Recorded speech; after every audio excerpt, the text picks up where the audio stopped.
as artists begin the journey of, I want all these things, I think it's important to note that maintaining that beginner's mindset will take them there. And that the term expert is actually just a really well-established beginner.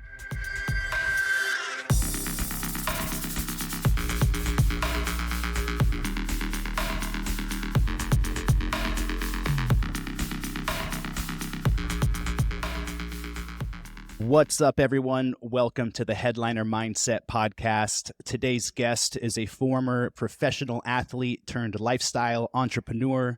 He is the host of the Invictus Mindset podcast, a storyteller, a creator, a motivator, a lifelong learner, and in his own words, a professional mistake maker. This is Bryce Smith. What's up, man? Thanks for having me today. I'm excited to chat with you. What do you mean by professional mistake maker? I love that you included that in your bio. In the pursuit of peak expression, we all must be a white belt first. And so it's the humble mentality that I try to live with around being okay being a beginner. It's that childlike mindset and maintaining levels of curiosity to peek behind the curtain. And I think sometimes we're so focused on how we're viewed or the image that we end up living in a very safe path. And sometimes on that path, we're not as curious. So we end up living in a box. And so I think in the pursuit of trying to make failure something that we go after, there's learning orientation, there's relationships that are made, there's different ways of thinking. And it's humorous, it's funny, but it's also, I think, a really good mindset and way to live your life. I love that. Yeah, there's that concept of failing forward. I can't help but think about burpee broad jumps. This last weekend, I embarked on a High Rocks event with a partner from LSKD. And yeah, man, it's one of those things where it's like fall down and getting up, but trying to fall forward so you cover a little bit of distance, and you realize over the course of just getting a little bit forward every single time, you look back, you're like, I've actually covered a good amount of distance here, and inevitably time's not going to stop. So continuing to move forward is the ultimate goal.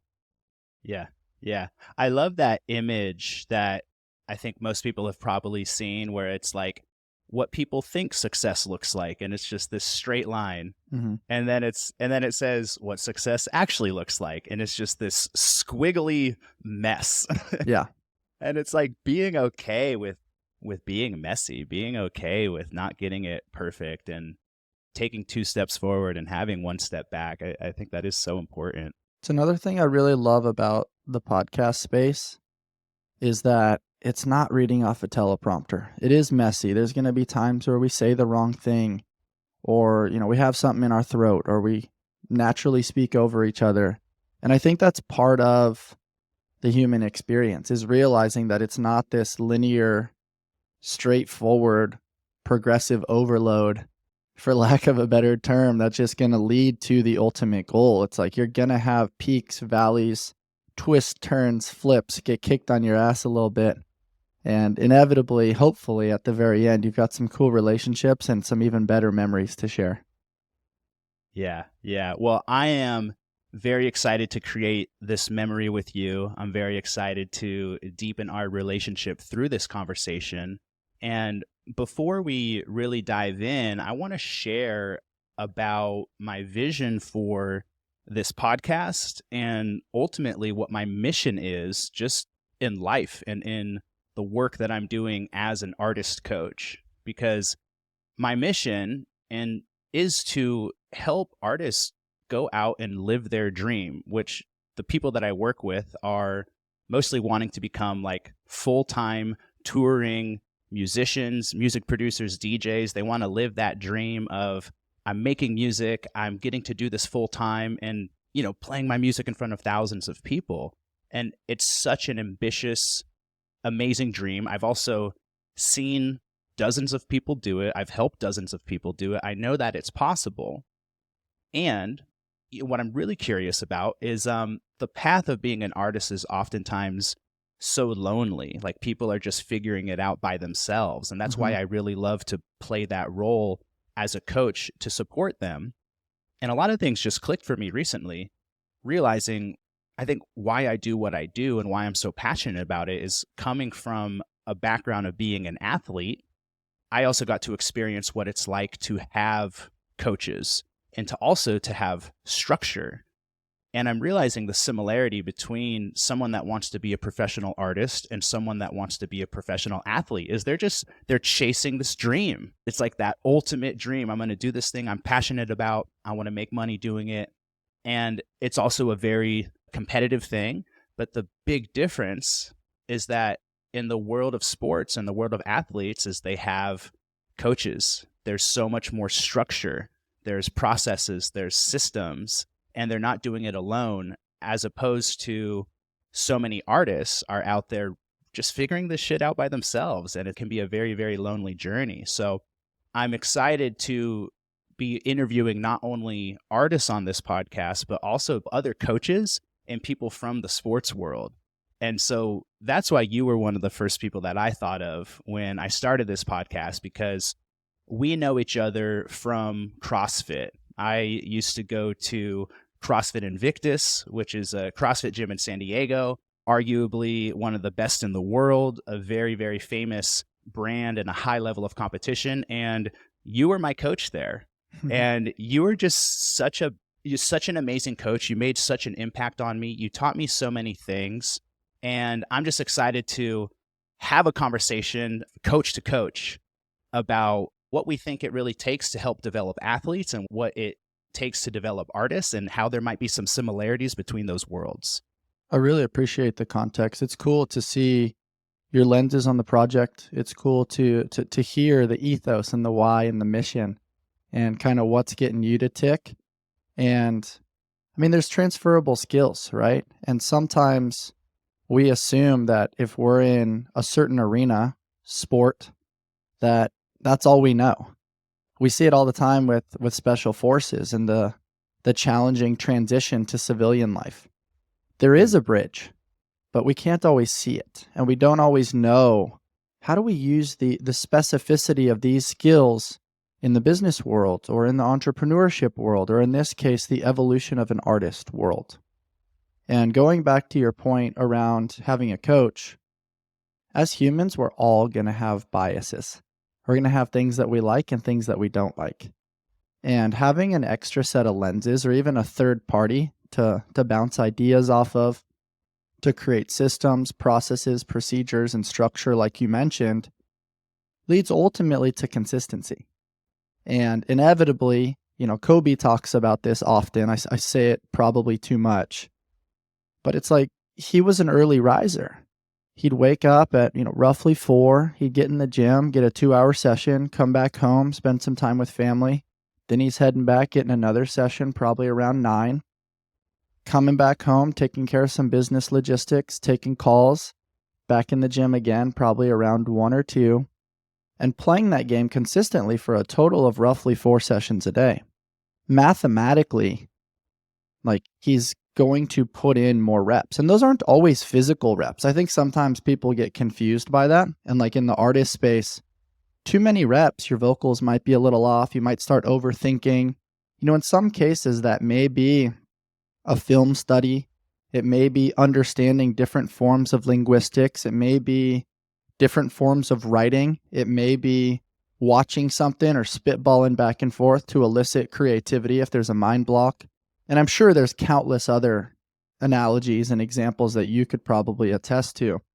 But I'll end with this real quick, and that is, it's something that's at the forefront of my brain because of the term artist. And that is, when you work with your hands, typically you're a laborer. If you work with your hands and your mind, you're a craftsman. But when you work with your hands, your mind, and your heart, and you can put the 3 together, that's where you become an artist.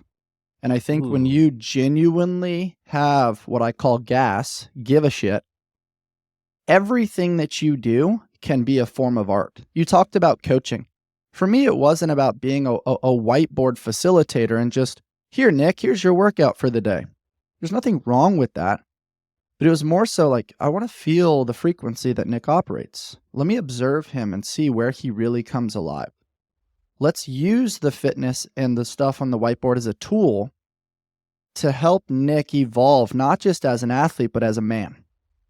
And let's allow that to help with our relationship, because that's going to build trust.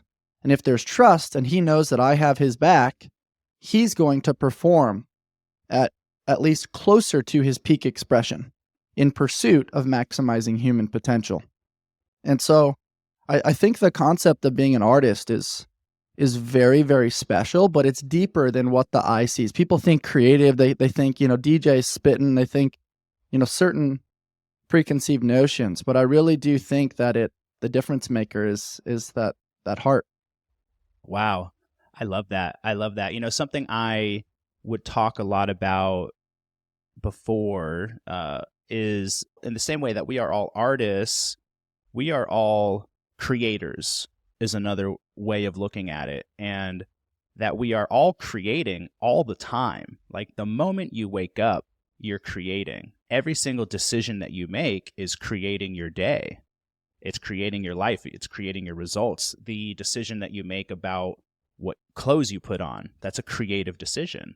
And that was something I would talk to my clients and students in the past a lot about, is the difference between, are you creating consciously versus unconsciously? Because you're also unconsciously creating like all of the problems in your life. You created those problems. You made certain decisions that led you to that place. And so that's the switch I try to help people flip on, whether you're creating a life as an artist, whether you're creating your body in the gym, whether you're creating your business, whether you're creating your relationship with your partner. We're all creators. We are all walking, talking, living, breathing balls of creative energy. And it's a really exciting idea to wake up to when we really become conscious and turn ourselves on of like, well, what do I want to create? I have this infinite power. I have this infinite potential.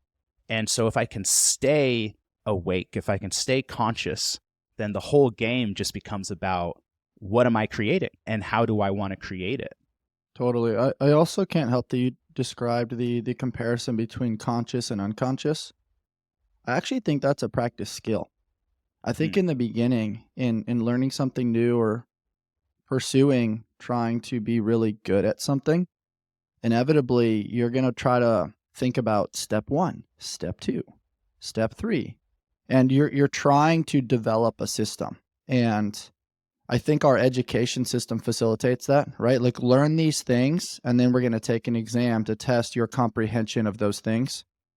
Life's a little bit backwards in the sense that you get the test first and the lessons come after, which is really incredibly ironic, and we can dive into that as well. But I think in the pursuit of creation, you should start there, because having steps 1 through 10 is a magical way to create a path. But what people don't think about is what I like to describe as the in-between. In between steps 1 through 10 is where you can add your own flair, right? In the beginning, you have to follow something. Otherwise, it's just an unorganized clusterfuck. Yeah. But if you start to realize, where can you be creative? Okay, in the in-between here, I can add a little bit of flavor there. I can wear this shirt instead of that shirt. I can do this with my hair instead of that. I can operate at this frequency. I can say and speak this way instead of that way. I think there's a lot of room for being unapologetically yourself, adding your own uniqueness or your own flavor to certain things. And that's where the concept of like a vibe, I think, comes in, right? We are creating a vibe. There's certain people in your life whose energy and vibe you like. You lean into that a little bit. And there's other people you're like, I'm not really feeling it. I'm going to back away a little bit. They're on their own path. No disrespect. It's just not for me. And I think that goes back to just those stages of learning, conscious versus unconscious. And the goal being to ultimately get to unconscious competence. I think if you were to watch like Floyd Mayweather box, he couldn't explain to you certain steps. He just reads, and there's a rhythm and a beat that he can operate to. I'd probably say the same for like Lil Wayne, Drake. Yeah. You know, a lot of these guys, they're not necessarily following steps anymore, but it's almost like learning algebra in school. You follow the steps in the beginning, and then you learn places that you can kind of shortcut a little bit to get to the ultimate answer. And yeah, man, the process of creation is really, really fun to watch. Yeah. And process is a word that I have really been latching onto lately.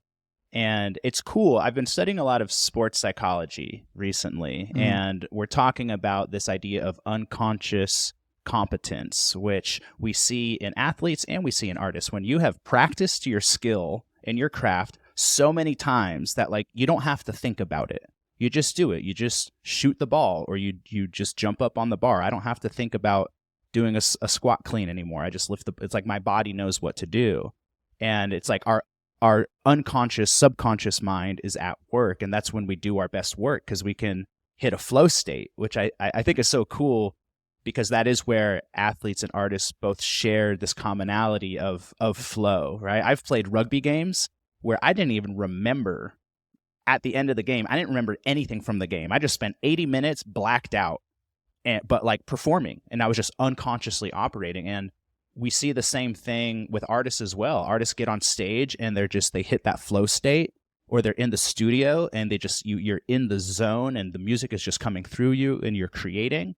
And that's, I think that comes with the process of, are you practicing your skill every day, day in, day out, being good enough to be able to do that? Can you pick up the guitar and your hands just move without you thinking, right? And to come back to, it's like, well, how do we get there? How do we get to be at that level?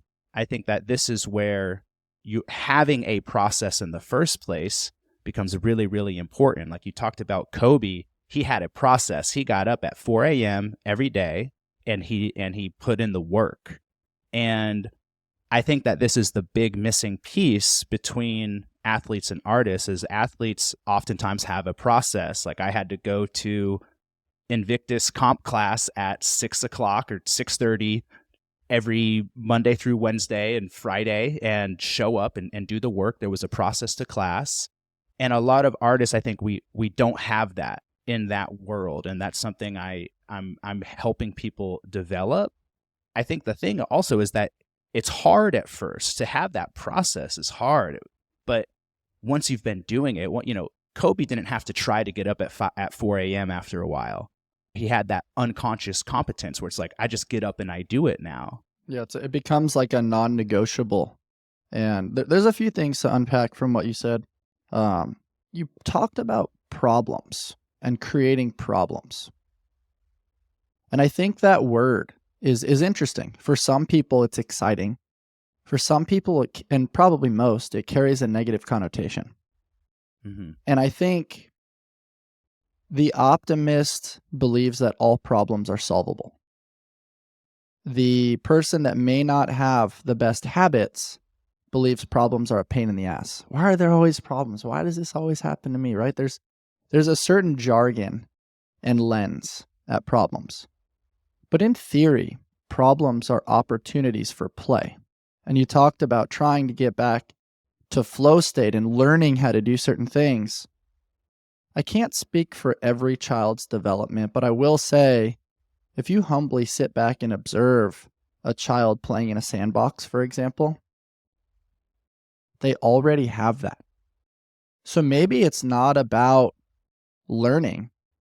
Maybe it's about remaining in that state when life tells us, hey, you're supposed to make money. Hey, you're supposed to get this grade. Hey, you're supposed to fall into the rat race. Because in my humble opinion, you could probably agree to this, creativity gets tremendously hindered when you have financial stress, when you have parameters that you have to confine to, when you have expectations that you're supposed to meet.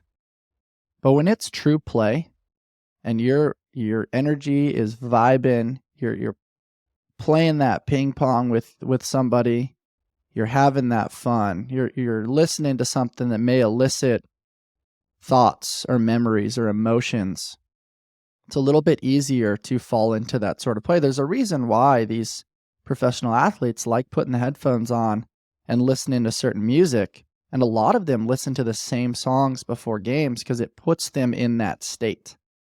And that state is probably why they fell in love with the sport in the beginning. When it was just them playing in the street, trying to talk shit to their friends, before it became, hey, if you score these many points, you're going to get that contract bonus, or you're going to get that validation from the sponsor, or, your bank account's going to triple, which are all great things that people do deserve to pursue, and they can be motivating factors, but they can also be limitations. And I think it's important to note a little bit of both. Yeah. Yeah, that is one of the most common blocks I have seen artists encounter along the way, is that when they start making music and it's just for fun, they can't stop themselves. There's so much creativity. It's so easy. There's so much flow because they don't care about getting it right. There's no expectation. There's no pressure. They haven't set these big goals yet. And I so often talk to artists where they're encountering all of these blocks because now that they've put all this pressure on themselves. They're like, well, I want to do this professionally. I want to make money doing this. I want to get signed to this record label. I want to get this manager. I want to play at these shows. And that mental game all of a sudden starts creating all of these blocks because it's not just about having fun anymore. And so that's one of the huge parts of the work I find myself doing, is like getting people back to just having fun. Play is the highest form of learning.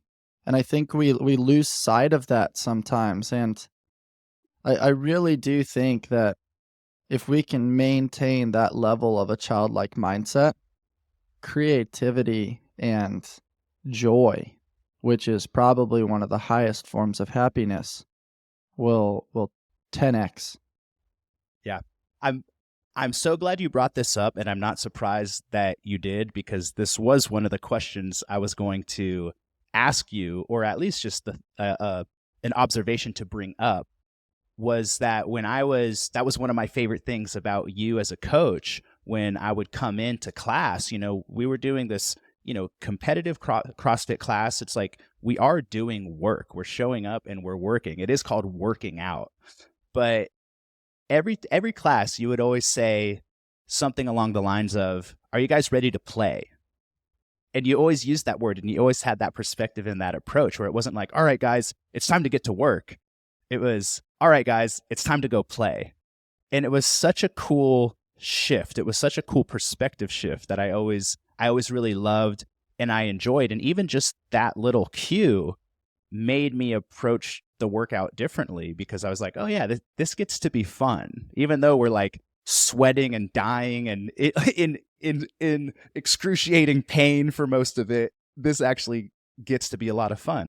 I think the moment something gets titled as a job, it changes its meaning. And like we gently discussed, it creates this pressure. It creates a different association. All of a sudden, it feels a little bit heavier. Just think, and I'm sure there's a lot of people that will be able to relate to this next one, and that is, when you're a coach in the fitness space, or a trainer, or you work in the fitness space consistently, sometimes the perception from either the consumers of those products or services is like, oh, must be nice to be in the gym all day, or must be nice to be able to work out all day. Yeah. Right? Because their lens is, oh, this is my happy place. When I come here, it's a break from all these other stresses. But when your happy place becomes your place of stress, how you provide for yourself, how you interact with the world, in some cases, it may be part of your identity, it's heavier. It's not as pretty anymore. It's not that shiny ball anymore. Now it becomes a little bit darker, a little bit more gray. Yeah.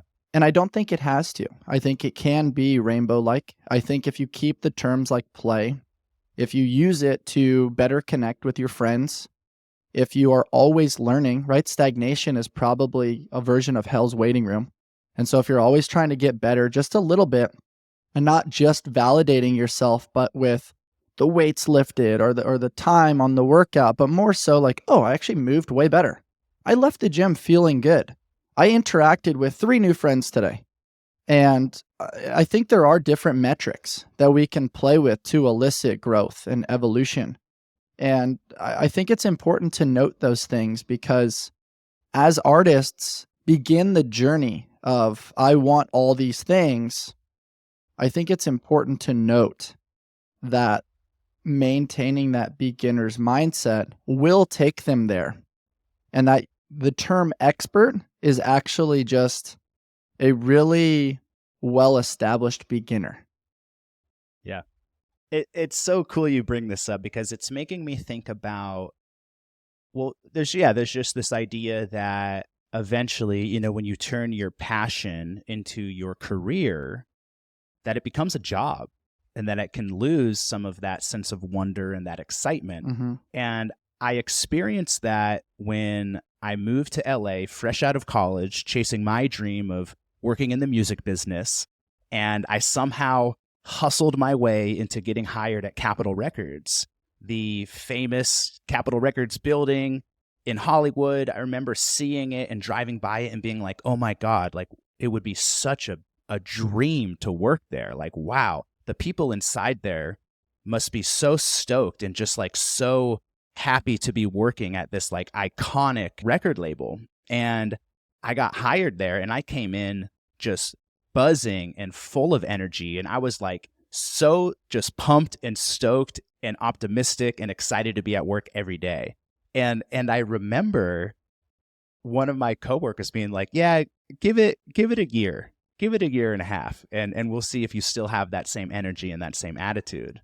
And I remember also, eventually just encountering the executives that had been there for 10 years and they were fucking miserable. They were just like, just like so stressed out every day. And it was this interesting realization where I was like, oh my God, just because you have the cool job and you made your dream happen or you made it into this thing that you were observing from the outside before doesn't guarantee you happiness and doesn't guarantee you fulfillment. And actually a lot of people that are in there are kind of miserable. And it brings it back to the importance of, we get to decide the mindset that we have. We get to decide the attitude that we show up with. We get to make that choice to keep things fresh and exciting and interesting and maintain that sort of childlike wonder that you were mentioning. It's like, it's up to us because the truth is like, yeah, if you don't make that choice, it will just become a job and it will just become stress and pressure and a way to pay the bills. And that sucks. I also, just to be a contrarian and play devil's advocate, it's really easy for us to spitball on a mic without those levels of pressure and expectations and contractual agreements that I'm sure artists and record labels have to continuously bring out new content. I can't help but think about Avicii, right? For some people, they may have seen his documentary, R.I.P. Avicii, tremendous artist, very talented, but he loved the creation process. Yeah. And I think when he first got into performing, that level of validation and love and excitement when he's on stage just is probably a euphoric high that humbly I probably don't understand and can't comprehend. And in the beginning that feels really good, but then the expectations become performing in a different city almost every night, all the travel. You don't feel loved for who you are, but rather loved for your function and the music that you produce and the experience that you can provide for people. And I remember watching that documentary where, he, I think was in Ibiza and he went there to get some creative flow and he was writing music and putting together beats. And finally he was like, to his manager, fuck this. I don't want to perform anymore. I don't feel like it. My body and my mind are tired. And they didn't get into the depth of this, and I could be totally wrong here, but to maintain that level of go, I'm assuming there's drugs and alcohol involved, where it's like you're probably hitting marijuana to get into that creative space when you're working at the computer. And then you're probably smashing different forms of caffeine and alcohol as uppers. And then you might even need to rely on some cocaine for someone like him that's constantly performing. And, that's not to be disrespectful or judgmental. It's just, it is part of the narrative oftentimes with high level performers. And I don't even necessarily fault him for it, because those were tools that he had relied on potentially previously that allowed him to maximize the experience for the consumer of his products. And then he saw the bank account going up, and then he saw, he was able to get his friends jobs, probably take care of his family. People also don't talk about the financial challenges, right? You get to the top, or what people think is the top, and all these people start seeing how much money you're worth and this, that, and you start making new friends that you think you can trust, but you're really not sure. They may have alternate agendas. And compassionately and empathetically, you want to help those people out. And then inevitably, that's another pressure. Oh, if I don't produce, I can't provide for these people over here. And as you can see, as you evolve in the pursuit of trying to get better and better, and the fame increases, the notoriety increases, so does the pressure, so does the expectation. And I think our world sometimes looks at people as human doings rather than human beings. And I think there's something to be said about that, where we talked about the hands, the mind, and the heart coming in synergy. And I think a coach can reel you in a little bit and steer you maybe towards better relationships, maybe serve as a little bit of a filter for the bad apples, maybe ensure that you are taking care of your mind and your body, and eating appropriately and trying to sleep appropriately. Maybe you need to hire various types of coaches that are experts or specialists in different arenas.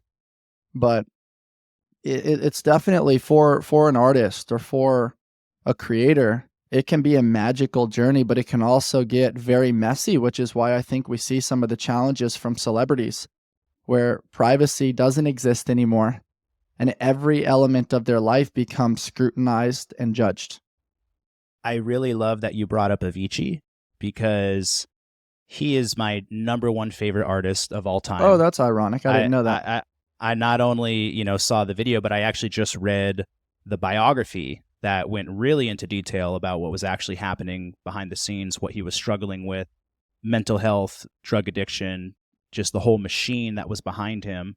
The majority of the people that I work with are in the EDM dance music space, right? I worked in the EDM industry for 7 years, and it's pretty much how I got into doing what I'm doing now. And you're really tapping into the next level of the mission, which right now has been helping people get to that level of success. And then there's the whole, I have a clear divide between people that are trying to get to that level of success, and then there's the people that are at that level of success, and the different challenges that each of them are facing. That is Mission 2.0, is helping people that are at that level stay healthy and stay inspired. And especially in the dance music industry, our entire industry is fueled economically by partying. The industry exists because people are going to clubs and drinking and taking drugs, and it is so intertwined into our culture. And it's a really beautiful and fun thing at the same time to go out and just escape and have fun. And a lot of artists are also, just really there to make amazing music and change people's lives purely through the music. But we can't deny that there very much is a dark underbelly that comes with that, and that dealing with navigating the industry, dealing with drugs, alcohol. I mean, when you start to become a famous DJ, you were just given access to whatever you want. And so that definitely is one of the biggest challenges and downfalls. And it's also, there's a very clear difference between, as I think about the world of CrossFit or just, most sports in general, it's like they're so much more focused on staying healthy, right? It's about like, I need to take care of my body. I need to have my diet dialed in. I need to have my sleep dialed in. Like that's built into the world of athletes on such a different level. I think it's changing though, right? Like I agree with you that there is a relative health conscious cloud over fitness in general, or sport rather in general, to zoom out a little bit. But inevitably, as people become more successful and the pressures increase, we definitely see performance enhancing drugs in many high level sports. We definitely see where, as Mark Sisson from the Primal Blueprint would say, there's a lot of chronic cardio. People are, and when I say cardio, I don't just mean like elliptical and running. I mean like overactive bodies and minds. And in order to keep those going, you probably need to abuse some sort of processed carbohydrate to get the sugar and the glucose. You're probably not sleeping a lot. And so there may be alternate forms where we are trying to just keep the machine going. And just think of that like a car. Eventually, you're going to run out of gas. Yeah. Eventually, the oil is going to need to be changed. And I think with this technological evolution, there's becoming a greater and greater disconnect from primal living and really leaning into movement, connection, optimal food, sunlight, and realizing that we as humans are spiritual beings having a human experience. And humbly, I think people, and I'm definitely guilty of this as well, it's like there's so many facets of life that I think are so fascinating that I'm just like, man, I want to play in all of them. I've got gentle FOMO. I want to learn more about music and art and, how to better connect with people and psychology and, so many different health factors that are incredibly entertaining, but also interesting as to being really cool nuggets to help people. We're seeing all the cool stuff from Peter Attia and Andrew Huberman. And there's just a lot out there right now that it's like information overload. We're rich in information, but poor in experience. And then as a byproduct, we're trying to go, and we're treating ourselves like machines. And I think that leads to most people living lives of quiet desperation. So I think when we sit with that a little bit, and, as a coach in your space or my space, you're co-piloting people's journeys. You're serving as an honest lens, not just massaging the ego of like, oh yeah, you're doing good. It's like pulling back a little bit sometimes and give them more of what they need, not necessarily what they want, but hiding the vegetables in an omelet to create buy-in. We often say in the sort of like life coaching space that I come from is like, I'm not here to be your friend. You don't need to hire me to be your friend. The reason you're hiring me is because I'm going to tell you the shit that your friends aren't going to tell you. It's a lot of brutal honesty, but it's that brutal honesty that gets you to make the changes that you need to make to really get to where you want to be.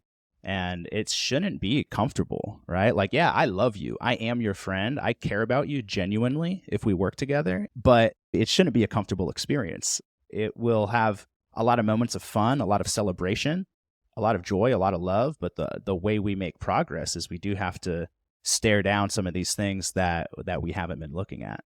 Yeah, for sure. What is it about music that kind of makes you come alive? And how did you ultimately cross paths with bridging the gap between athletics, sport, and creation? Yeah, I grew up playing music since I was 10 years old. I played the drums, and then I got into guitar, and all through high school I was incredibly creative and just obsessed with music. It's always played a huge role in my life. And then I also in high school got into rugby. So I kind of lived this dual life where I was the athlete and the artist. My senior year of high school, I remember it's like I played on the football team, and then I would run and do the halftime show in the drum line, and then like go back. Oh, that's epic. I've never heard that before. There was like one time where like they had to have me out for some special, like event. So I literally did both. And it was such a interesting parallel journey of living both of those lives. So were you a big fan of Nick Cannon and the movie Drumline? Oh yeah. We all, oh my God, that came out, I think my senior year of high school. And when we had the entire Drumline ditch band class. And I remember sneaking out a bunch of these freshmen, they were like running off campus to jump in our cars so that we could all go and watch that movie. And it was great because like nobody showed up for class. So the whole band had like no drummers that day. It was epic. Was obsessed with that movie for a long time. But my whole thing is like, my deep down dream was always to like be an artist since I was young. And I didn't follow that dream. And I think that that's why I'm so passionate now about helping others do that, because I definitely had the coaching and the support to go and be very successful at rugby. I went on to become a collegiate All-American rugby player. I was one of, I like took that to a pretty high level because I had the support, I had the structure, I had like the people there that were pushing me. And just as an artist, nobody was in my corner telling me to go for it. And so that's where all of this comes from. I'm like, I don't want to see any other artists like slip through the cracks. I want to be able to give them the support and the guidance, especially with 15 years of music industry experience now. And, so it's been a very, very rewarding journey. And I think I've sort of fought with this mission for a while because there was this part of me that was like, it felt kind of out of integrity of like, oh, who are you to help people chase their dream when you didn't really do it yourself? But I just realized, I'm like, no, this is my role. My life ended up this way, and I've had the experiences I've had because I'm the coach. I'm the one that's going to help you win the Super Bowl. Yeah. I also think that imposter syndrome is probably the starting feeling of any new journey. And I don't think it's almost like grief. Like you don't just get over it. I think sometimes it lands on your lap where you're like, is this the role that I'm supposed to be in? Who am I to do this? And we start like self-reflecting and questioning. And I think that is the curious mind. I definitely think there's an element of momentum that to be said around that as well, where, maybe there's a little break between coaching sessions or podcasts or certain things. And when there's that break, it's like you haven't had a chance to put in the reps as consistently. So then all of a sudden you have that like gentle self-doubt. And I think that's just part of the human experience. I don't think that as a coach, you have to be an expert. And I think that's a gentle misunderstanding in the world where people assume like, oh, you're a coach? Well, let me see your track record. Let me see your resume. And like, it's cool if you have some of those things, but I also think a coach is somebody who cares, somebody who genuinely wants to help you, somebody who may spend more time in a particular arena than you do, and then tries to share those things. And they co-pilot, and they're somebody you can bounce ideas off of. Is not necessarily somebody that's like, this is the way, this is the only path. Like, I find it hard to believe that Phil Jackson was that much smarter than Kobe as far as the actual implementation of basketball. He just had a different lens. He had a enlightened mindset, so he could help Kobe be better understood, help Kobe be a better leader, help him manage stress and emotions to then actually perform the triangle offense and find his role appropriately. And I do think it's an unfair characterization of a coach that they have to be this all-powerful expert know-it-all. And I'm like, that's not really how it is. Yeah. I think the number one most important thing that a coach can do and why we all should have them is helping somebody see their own greatness. Because we oftentimes don't see that ourselves, right? The imposter syndrome comes in, the self-doubt comes in, the negative self-talk comes in.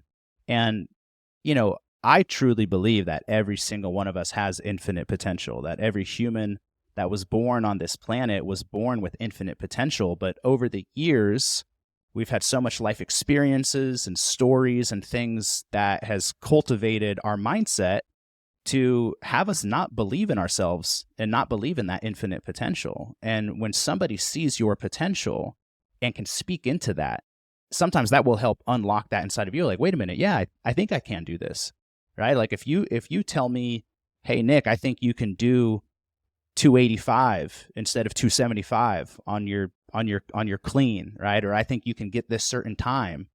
I might not have been thinking about that, but you now planted that seed in my mind. And you believing in it helps me believe in it. Yeah, totally. Right? Like when we're just out there on our own, we will get in our own heads. And so, I think that's more than anything. It's not even like the strategy and this is what you need to do specifically, the X, Y, and Z. Like that's great. And, especially more in sports. But man, it's like I am who I am today because my rugby coach in high school like saw something in me that I didn't see in myself. And he unlocked this whole part of me that I probably never would have even known. Yeah, for sure. The number one thing that's kind of holding most of us back is the story that we tell ourselves. And I think a coach can help Yep. change that story. I was actually passionately ready to disagree with you based on you saying helping someone see their own greatness was like the number one thing we can do as a coach. And I was ready to like fight back with you, but I view that same thing as just the term belief. Having someone that genuinely believes in you Yep.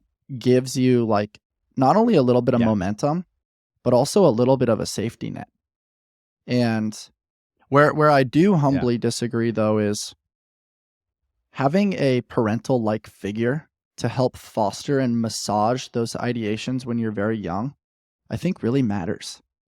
And not everybody has access to that. Yeah. And that doesn't mean they can't, reach peak expression or become the top in their industry. But I do think a lot of mindset is formed when you're in those developmental stages. And whether it's a parent or a parent-like figure or a coach or a neighbor or an external family member, somebody in your life that instills that level of belief where you truly believe that all things are possible, all problems are solvable, and each challenge is an opportunity. And then integrating that with like a short-term mindset where you have one thing that goes wrong, it doesn't stay with you. You let it go. And chuck it in the fuck it bucket and you're ready to move on, And this is where I will I will definitely agree that having that at a young age makes a huge difference and helps and is such a determining factor to where you end up in life. Like, what were you told? Were you supported when you were young? Psychologically, our brains our worldview is mostly developed when we're between 3 and 10 or something like that. And I cannot believe that we don't have power to change that. Right? Like, I firmly believe that we do, even if you're 40 years old, 50 years old, 70 years old, that you also can cultivate your own mindset, even if you weren't told certain things when you were young and you have self-doubt and you don't believe in yourself or whatever it is. Like, we also do have the power to change that. I totally agree. Like, every moment is an opportunity to begin again. And like I said, I do think it helps. I don't think it's the only way. I do think there's definite power to like the revenge mindset, right? Like, I didn't have those tools. I didn't have, X, Y, and Z in my back pocket, but I found a way to do it. Right? What's that line by I think it's Kanye, like, everybody got a deal. I did it without one. No, it's great. There's that's where we dig into like your driving force. It's like whatever you can tap into, right? We demonize the ego a lot, but the ego can be really fucking powerful when used appropriately, I will say though. If you can be the master of it rather than the slave. If like, hey, I can tap into this. I can tap into that competitive edge. I can tap into this thing that gives me drive and wants to prove the world wrong. Like, cool. And relying only on that can become unhealthy and can become dangerous. So knowing how to balance that. But I love that we're getting into this idea of mindset because you are the host of a podcast called Invictus Mindset. I swear I did not rip off the title. This is the Headliner Mindset Podcast. My business partner came up with the name for this, and I thought it was brilliant. Cool. I love though that we both are really digging into this mindset stuff. One of my favorite things about Invictus when I started going there was that they had a book that was the Invictus Mindset book, and like my first day I bought that. I was like, how cool is it that there's a gym that is not only talking about how to do the workouts, which the other 6 or 7 gyms I had been to were just simply about how to do the workout. It was the first place I had gone to that also really went into talking about the mindset, that had a book written about the mindset, that has a podcast talking about the mindset. So in your own words, what is the Invictus mindset? I love that question. And I grew up a huge Disney fan. And so I really do believe that storytelling is the future. I think it's a really cool way to elicit connection, camaraderie, and allow people to comprehend the mission in their own facet. And so in 2018, I was training for the CrossFit Games. I was not sure prior to that season if I was going to compete or if I was done. I was kind of losing my passion for the sport. My body was a little bit beat up. And ultimately, I was like, you know what? You don't have to do this. You get to. So I decided to lean into the pursuit of that season. And I was training prior to regionals, and I got a phone call. And it was my sister. She was hysterical and very upset and sad. And she mentioned to me on the phone that my father was diagnosed with terminal brain cancer. The irony of that, which I'll share in a little bit, is today is ironically his birthday. He would have been 79 today, which I shared with you briefly offline. So it's cool that we had this scheduled for today. And I had faced adversity in my life, things that happened that were challenging. But this was the first time I was like, whoa, I don't have the tools to navigate this. And I just remember walking outside of Invictus, sitting on the curb and just bawling my eyes out. And he was set, I think that call came on a Tuesday, and he was set on Friday to go in for emergency brain surgery where they were planning to take a tumor out of his head the size of a softball. Wow. For somebody maybe younger, that's not really a big deal. My dad was 74 at the time. That's a major surgery for anybody, let alone a 74-year-old. And so it was heavy.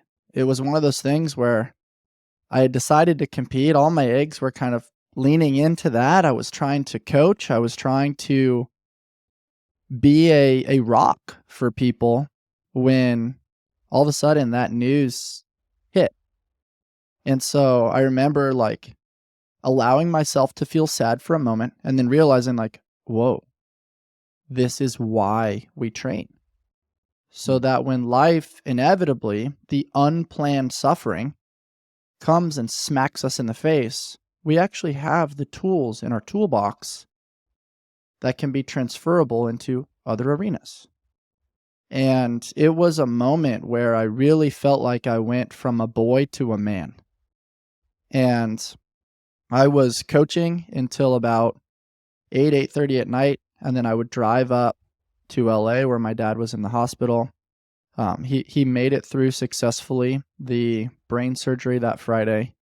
And, as that healed over time, he eventually went through a series of chemo. So I'd coach late night, drive up to LA, spend time with him. When I could, when he was sleeping between chemo sessions, I'd go train in the hospital parking lot, double unders, wall balls, handstand walks, burpees, air squats, things that required very minimal equipment to try to stay fit because we had qualified for regionals that year. And I had a commitment to my team at the time. And then when he would wake up, I would go upstairs and I would stare at him. I'm like, man, I know this guy as my dad, but he has a whole story before I ever existed. And I just interview him. Hey, how'd you navigate dating mom? What does love mean to you? What was your experience in Vietnam? What was it like, working construction? What are some of the best friendships that you've made? And just realizing there was so much depth that I wanted to get to know my dad as a man, not as my dad, not the role that he was playing. And it landed heavy on me. I just remember crying. And I might get emotional now, where I was like, whoa, everybody in the world has a story we know absolutely nothing about. We carry these titles, these Instagram bios, podcast intros, LinkedIn profiles, all these things where we have this title. And we are humbly remembered for a moment for that thing. But there's so many layers to the onion. And if we can make time and hold space to share that with the world and ask better questions and maintain childlike curiosity, peek behind the curtain,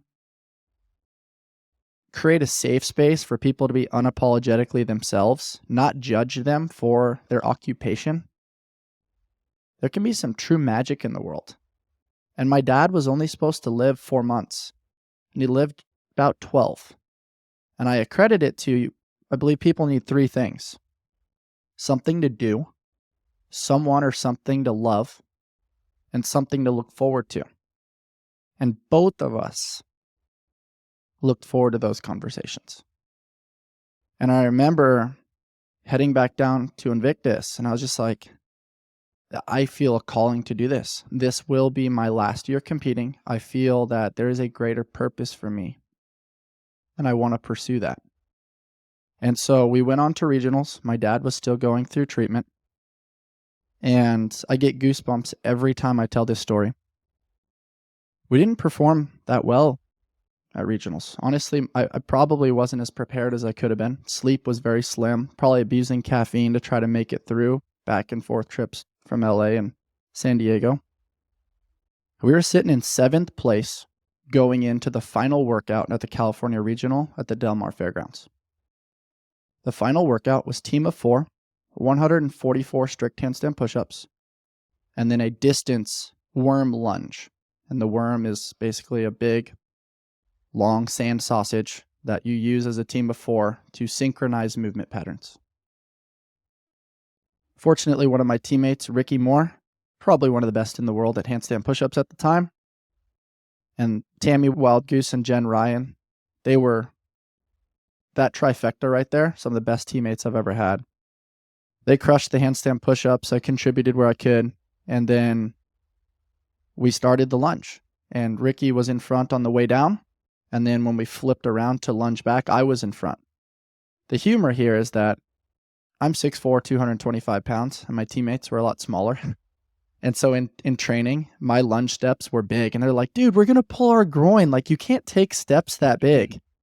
And I just remember we came off the wall in second, and we lunged down, and we were in second.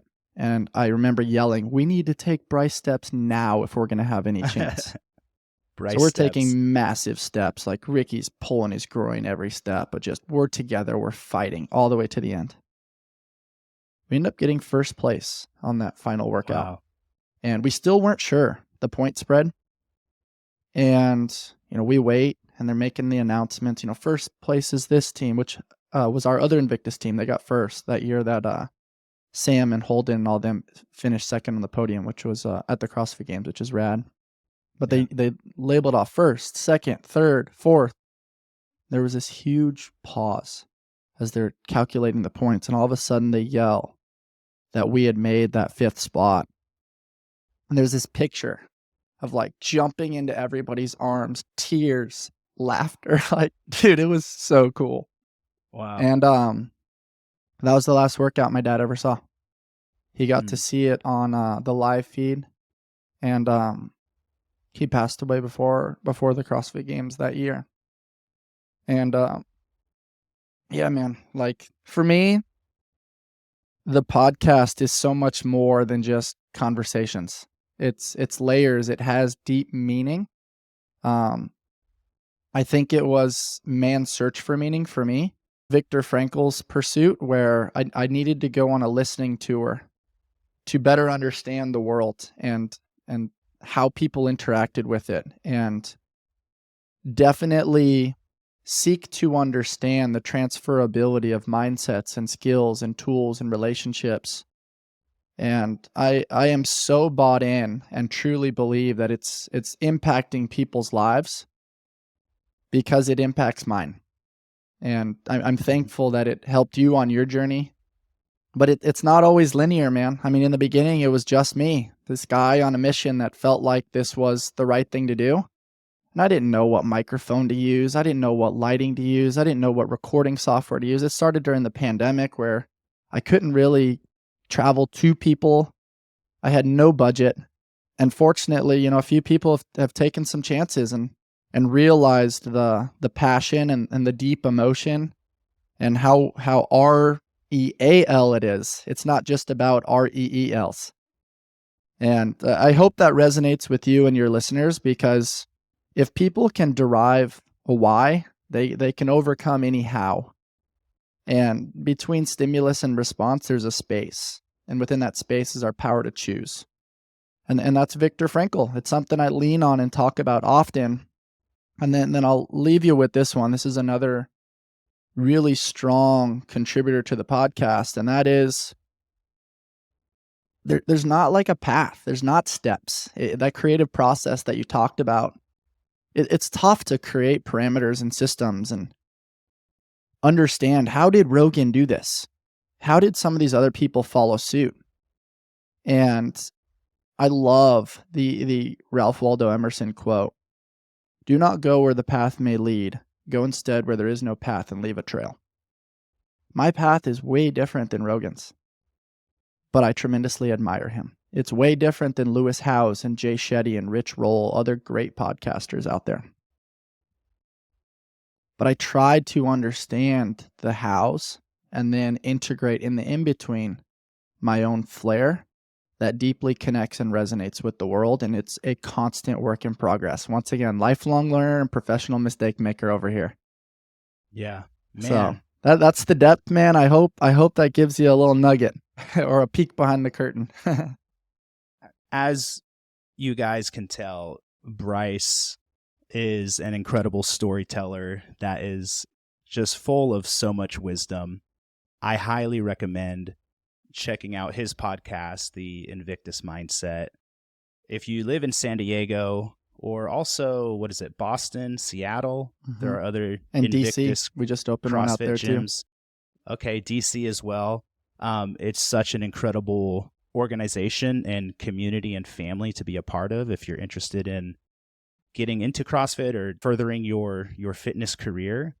But Bryce, my heart is just so full right now. I really appreciate you sharing your story. And I also really want to honor the OG coach, your father, and say, happy birthday. And really am very grateful that, he got to be a part of this as well on this special day. So, thank you so much for taking the time to be a part of the very beginning of this, journey that I'm starting to take as a podcaster as well. It really is an honor. And I just appreciate who you are so much. And I'm very, very much looking forward to the day that we get to hang out again. Totally, man.